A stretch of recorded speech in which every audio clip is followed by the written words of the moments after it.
नमस्कार। उम्मीद करता हूँ आप सब लोग स्वस्थ और सुरक्षित होंगे। लॉकडाउन के 42 दिन के लंबे इंतज़ार के बाद कल हमारी बैठक माननीय मुख्यमंत्री जी से हुई और सर्वदलीय बैठक बुलाया गया। इसके लिए हम धन्यवाद देते हैं। और इस बैठक में हमने माननीय मुख्यमंत्री जी के सामने, बिहार सरकार के सामने कई सुझाव को रखने का काम किया। उनमें से जो सबसे महत्वपूर्ण सुझाव जो हैं, जो आप लोगों के बीच मैं साझा करना चाहता हूं, सबसे पहला कि बिहार में टेस्ट जो है वो ज़्यादा से ज़्यादा हो, बल्कि रैंडम टेस्ट होने चाहिए और आबादी के अनुपात में टेस्ट की संख्या होनी चाहिए। और स्क्रीनिंग से ज़्यादा जो फोकस जो हमारा होना चाहिए वो टेस्टिंग पे होना चाहिए। स्क्रीनिंग इसलिए क्योंकि आप लोग सब लोग को मैं बता दूं कि जो स्वस्थ दिखने में भी है उसको भी पॉजिटिव कोरोना जो केस जो है वो हो रहा है। इसलिए हमने सुझाव दिया कि स्क्रीनिंग का कोई फ़ायदा नहीं है, इसके लिए ज़्यादा से ज़्यादा टेस्ट हम लोगों को करना चाहिए। जो छोटा सा हरियाणा प्रदेश है उसकी संख्या टेस्टिंग में ज़्यादा है, लेकिन बिहार की कम है, तो इसलिए आबादी के अनुपात में ये संख्या जो है टेस्ट की वो होनी चाहिए। नंबर दूसरा, हमने बिहार सरकार से पूछा कि वेंटिलेटर्स की कितनी संख्या है, पीपीई किट्स की क्या संख्या है, और केंद्र सरकार जो है आपको क्या सहयोग किया है, इसमें आप पूरा ब्यौरा आप जो है खुल करके बताइए। कितने पीपी किट्स मिले हैं, यानी डॉक्टर जो हैं कई वो उनको पीपी किट्स नहीं पहुंचे हैं, और वेंटिलेटर जो है बहुत ही ज़रूरी है इलाज के लिए। तो ये सारी जो हेल्थ इक्विपमेंट्स की जो चीज़ें हैं, सामग्रियां हैं, ये अब तक बिहार सरकार के पास वेंटिलेटर कितने हैं। उनको याद दिलाया कि विधानसभा में जब उन्होंने भाषण दिया था तो उन्होंने 100 जो है वेंटिलेटर्स की बात कही थी कि हमने हेल्थ डिपार्टमेंट को कह दिया है।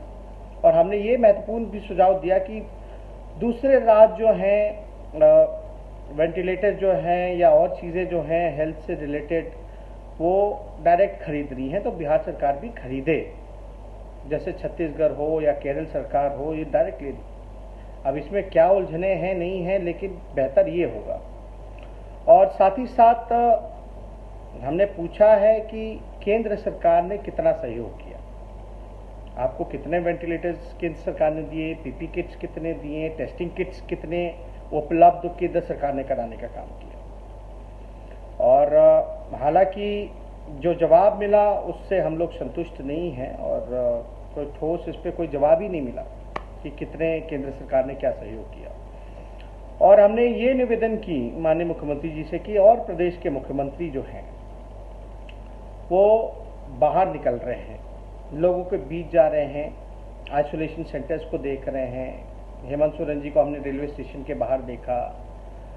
केरल के मुख्यमंत्री हों, बंगाल के मुख्यमंत्री हों या राजस्थान के मुख्यमंत्री, हर कोई जो है मुख्यमंत्रियों का एक्शन देख रहा है और खुल करके सामने आ रहे हैं, चुनौती को स्वीकार कर रहे हैं और कमियों को दूर कर रहे हैं। प्रेजेंटेशन हम लोगों के सामने रखा गया, हेल्थ डिपार्टमेंट ने रखा और आपदा के जो प्रबंधक जो अभी जो हेड जो लीड कर रहे हैं प्रतीक जी ने, उन्होंने प्रेजेंटेशन रखी। इसलिए मुख्यमंत्री जी को हमने बोला क्योंकि जो प्रेजेंटेशन में जो आंकड़े जो दिखाए गए हैं उस पर हम लोग जो है ज़्यादा विश्वास हम नहीं करते। हमने सुझाव में भी बोला कि अधिकारी कुछ और कह रहे हैं और ज़मीन की जो रियलिटी है वो कुछ और है, हकीकत कुछ और है। इसलिए आप बाहर निकलिए, आप जो बैठक करते रहे हैं और जो फैसला जो भी लिया कि वो इम्प्लीमेंट हो भी रहा है कि नहीं हो रहा, या अधिकारी जो है आपके आंखों में धूल झोंकने का काम कर रहे हैं, गलत आंकड़ा दे रहे हैं। क्योंकि हमने कई बार ऐसा वीडियो देखने का काम किया है जिससे हम लोगों को शर्मिंदा होना पड़ा है और काफ़ी पीड़ा भी हुई है। ऐसे दर्दनाक वीडियोस भी हम लोगों ने देखा है और जिस तरीके से व्यवस्था होनी चाहिए थी वो व्यवस्था नहीं हो पाई है। और हमने एक और निवेदन किया कि जितने भी जनप्रतिनिधि हैं जो पब्लिक रिप्रेजेंटेटिव्स हैं, अगर उनका इस्तेमाल किया जाए तो ज़्यादा बेहतर होगा। इससे चेक एंड बैलेंस रहेगा। इससे अधिकारी कुछ और कहते हैं, लेकिन ग्राउंड की जो हकीकत है वो जनप्रतिनिधि ज़्यादा जानता है। विधायक उनकी जवाबदेही है और नैतिक जिम्मेदारी भी हम लोगों की बनती है, जितने भी पब्लिक रिप्रेजेंटेटिव हैं, कि लोगों के इस दुख में उनका सहयोग करें और ज़्यादा से ज़्यादा उनको मदद पहुंचाई जाए। क्योंकि अधिकारी जो हैं पूरी बात बताते हैं, नहीं बताते हैं, ग्राउंड रियलिटी क्या है। इसलिए जितने भी जनप्रतिनिधि हैं, खासतौर पे जो विधायक हैं, सांसद हैं, उनका भी इस्तेमाल किया जाए, देखभाल में लगाया जाए।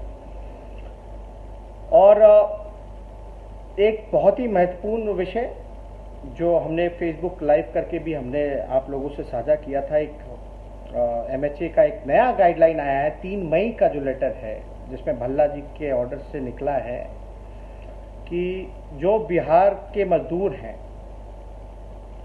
जो घर जाना चाहते हैं, जो काम के सिलसिले से बाहर गए थे, मजदूरी करने गए थे, उनको वापस नहीं लाना है।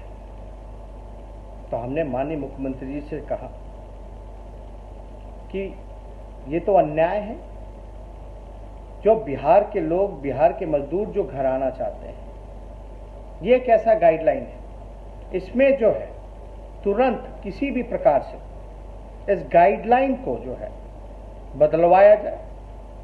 और आपकी तो बात सुशील मोदी जी कहते हैं कि भाई आपकी बात केंद्र मानता है, क्योंकि हमने देखा था कि पहले भी सुशील मोदी जी ने कहा था कि जब गाइडलाइन की जब नियमों का हवाला दिया जा रहा था तो गाइडलाइन के बारे में बताया गया कि मुख्यमंत्री जी के कहने के बाद, सुझाव देने के बाद केंद्र ने माना है।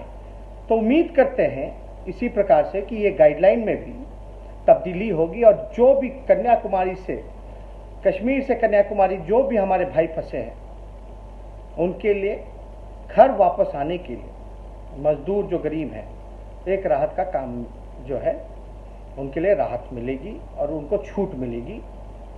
इसलिए हमने ये गाइडलाइन का भी हवाला दिया।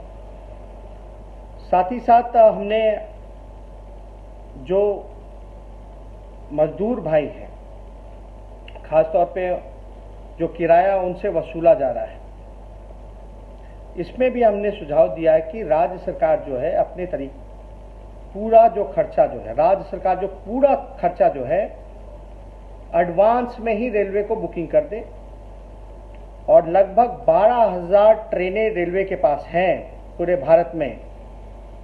ज़्यादा से ज़्यादा ट्रेन एडवांस में बुकिंग करके उनको लाने का काम किया जाए। और रेलवे का गाइडलाइन भी हमने उनको दिखाया, लेकिन उस पर भी कोई जवाब नहीं मिला। कन्फ्यूजन जो है वो साफ तौर पे हर जगह दिख रहा था।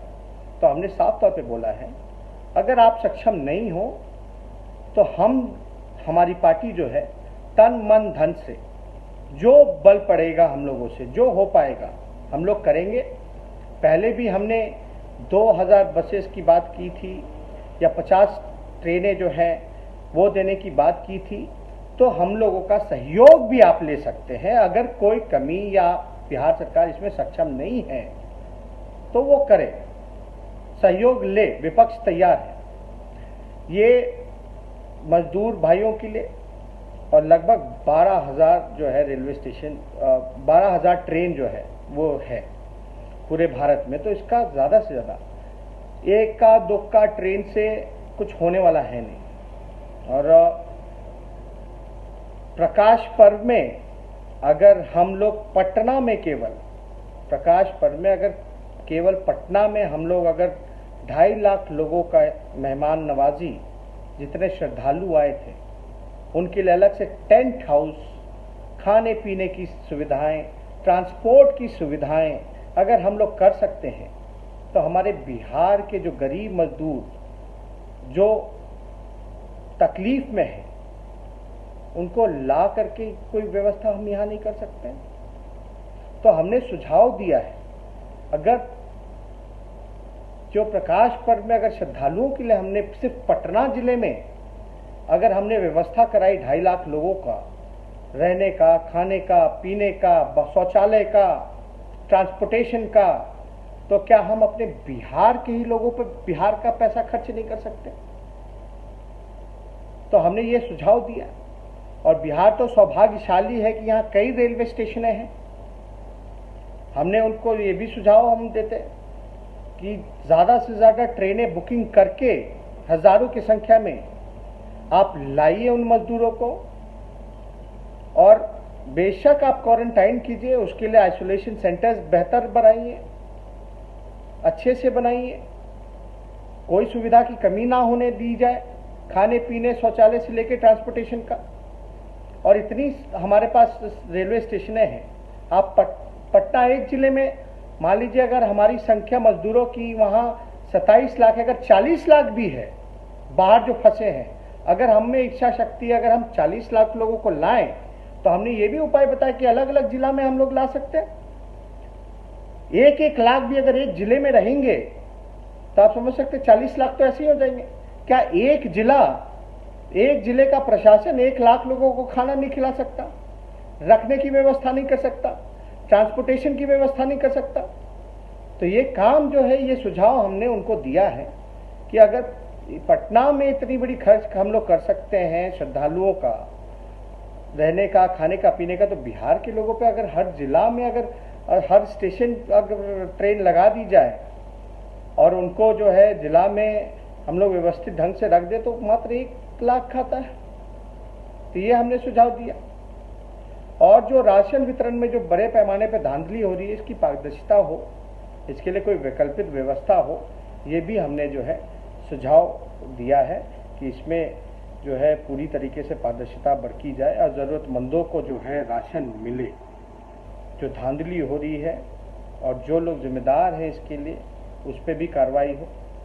और साथ ही साथ एक बहुत ही महत्वपूर्ण, कोरोना के बाद जो आर्थिक स्थिति जो हमारे बिहार की होगी, जीडीपी, इकोनॉमी, उसके लिए एक बैकअप प्लान भी, साथ ही साथ लॉन्ग टर्म प्लान भी हम लोग बनाएं, ताकि कोरोना के बाद जो है हम लोगों को जो मार जो पड़ेगा, इकोनॉमी की जो मार पड़ेगी और जो व्यवस्था जो बिखर सा गया है, उसको सुधारने के लिए भी एक विचार किया जाए साथ ही साथ, ताकि हम उससे कैसे निपटेंगे।